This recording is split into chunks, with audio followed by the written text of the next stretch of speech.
안녕하세요. 오늘은 284번째 책을 소개해 드리려고 했는데요. 종로가 있는 연동교회 그 이성희 목사님이 쓴 책입니다. 물론 그 교회 가서 올 1월 달인가요? 예배를 이렇게 드려봤는데 참 분위기가 굉장히 좋았습니다. 디지털 리더십이라고 하는 이 책입니다. 처치 리더십 커뮤니케이션이라고 하는 이 책인데요.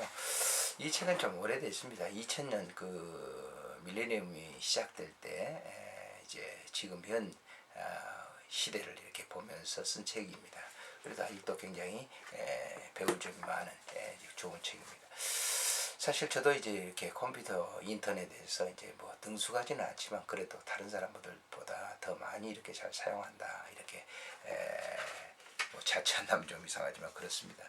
근데 요즘 이제 그 뭐 저도 이제 유튜브 채널을 가지고 이제 운영을 합니다만은 사람들의 그런 이제 젊은 목회자들의 그런 얘기를 하면 상당히 이제 그 마음의 부담을 갖고 이렇게 하는 분들이 있어요.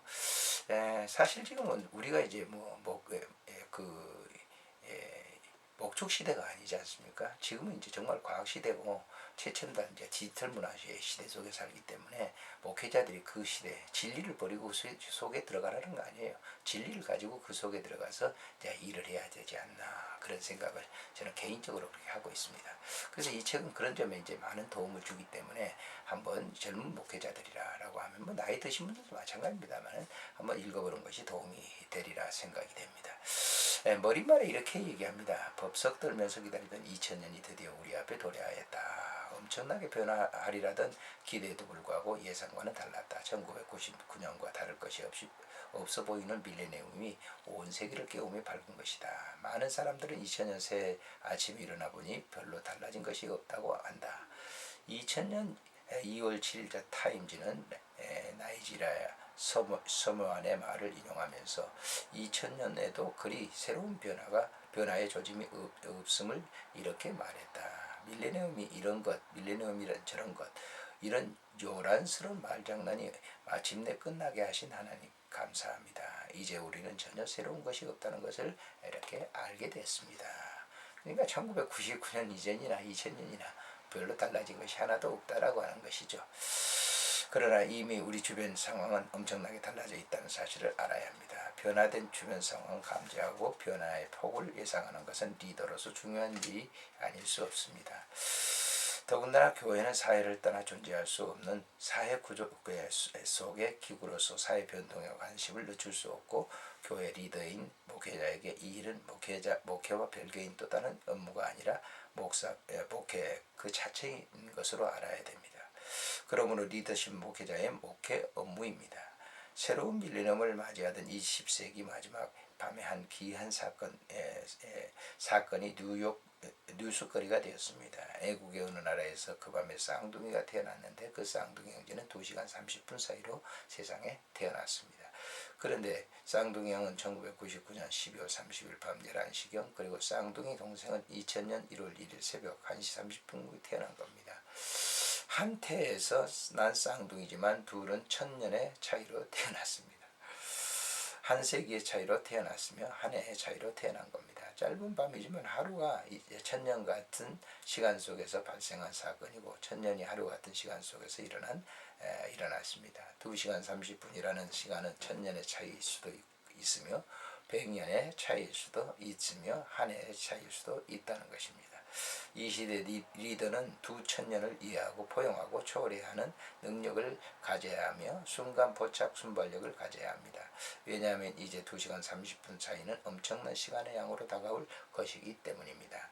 생각의 속도로 변하는 사회, 빛의 속도로 진보하는 세계의 시대가 앞으로 우리가 이끌어가야 될 시대입니다.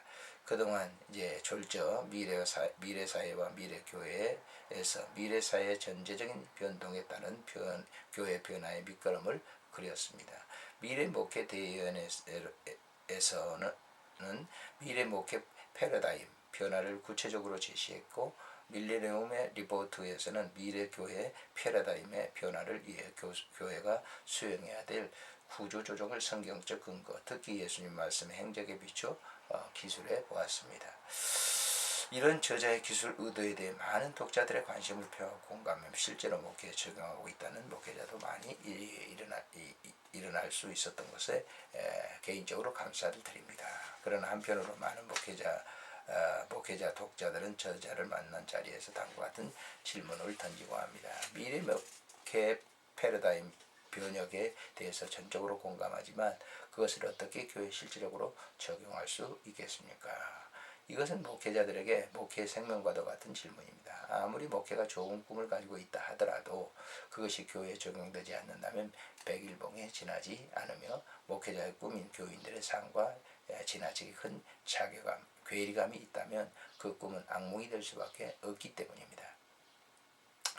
목회자가 머리에 담은 미래에 관한 환상과 가슴에 품은 교회에 대한 꿈을 현실화하는 것이 목회자의 리더십입니다. 리더십은 미래 목회 패러다임의 변화를 가능하게 합니다. 그런 의미에서 이 책을 저술하기로 했습니다. 리더는 미래를 보는 눈을 가져야 합니다.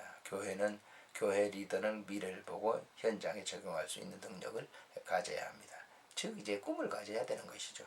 모든 리더는 자신의 가진 그 눈과 능력을 추종자들로 공감할 수 있게 하는 설득력을 가져야 합니다. 삼박자가 주어질 때 리더의 꿈은 공동체의 꿈이 되고 추종자들은 리더를 신뢰하고 따르게 된다라고 하는 이런 점에 이 책이 이제 필요하다고 얘기를 하고 있죠. 차례는 이제 모두 4부로 되어 있습니다만은 제1부는 지각 대변동의 테크노 시대 변화를 추구하는 리더십. 이래서 1장에는 종말론적 리더의 위기를 감지하라. 작은 소재는 유토피아냐 디스토피아냐 미래 세계의 전망이 엇갈리는 변화, 경쟁의 시대, 하나님 나라는 어떻게 이렇게 오는가, 미래의 종말론적 시간이다. 교회는 어떻게 세상 속의 세상을 뛰어넘는 독특한 리더십을 발휘할 것인가. 2장에서는요 리더십의 변동의 키워드를 정밀 분석하라. 디지털 시대는 인간의 모든 상황을 현실화되는 시대다. 생각의 속도로 진부하는 가치, 지식과 정보의 힘 또는 상상을 초월합니다. 그러나 생각이 바뀌면 미래가 보입니다. 제3장에서는 구태의연한 보수 목회를 청산하라. 미 제네레이션은 가장 영향에 끼치는 어려운 나대로 세대 리더십의 내용을 통제 아니라 영향의 의미다, 영향력이다 이렇게 했습니다. 통제 일변도의 헤드십의 주무기인 보수 기질은 이미 이제 미래에서는 버려야 될 것이다 라고 얘기하죠. 제2부에서는 시너지 효과를 극대화시키는 비전 리더십, 그래서 4장의 마이너스 리더십을 경계하라. 사자처럼 함께 의존하는 전달형 리더, 여우처럼 기지에 의존하는 투쟁형 리더, 시대 변화에 적응하는 자기 개발에 쓰이는 경영형 리더, 당신은 어디에 속해 있는가. 제5장에서는 구체적인 비전 성명서를 작성하라. 리더십은 한마디로 비전을 보여주는 업무다. 비전 없는 리더십은 존재 가치가 없고 리더십이 없는 비전은 백일몽에 불과하기 때문이다. 제6장에서는 리더십 경영의 핵심 코드를 읽어라. 리더십 모델을 만드는 일, 리더의 리더십은 교회의 방향성을 정하고 형태를 만든다. 효율적인 리더십은 친밀감, 분위기, 기술력, 목표 성취, 주도권, 조립 확립 등을 통제한다. 글씨가 매우 이제 적어가지고 그렇습니다. 제3부에서는 교회 살리는 혁신 커뮤니케이션 리더십, 제7장 관계 중심의 리더십을 전환하라. 단순 하향식 의사소통은 불신을 낳고 관료적 선전이나 추종자 세뇌의 도구로 오용이 된다. 커뮤니케이션은 어느 한 편이 주도하는 일반적 기구가 아니라 인간관계 리더십의 주요소, 쌍방형 소통의 조화를 우선시한다. 제8장에는 원칙을 중시하는 유기체 조직을 갖춰야 된다. 원칙이 분명히 목표가 분명하다. 원칙 목표는 나란히 간다. 리더는 자신의 가르친 내용이나 상치되는 모습을 추종자들에게 보여서는 안 된다. 끊임없는 고정관념을 탈피하고 혁신과 갱신이 반복되는 창의적인 운동체를 만들어 지향해야 된다. 제9장에서는 경쟁력 있는 정보적 우위성을 확보하라. 이전의 리더십은 손과 발이었다면 이제는 두뇌다라고 하는 겁니다.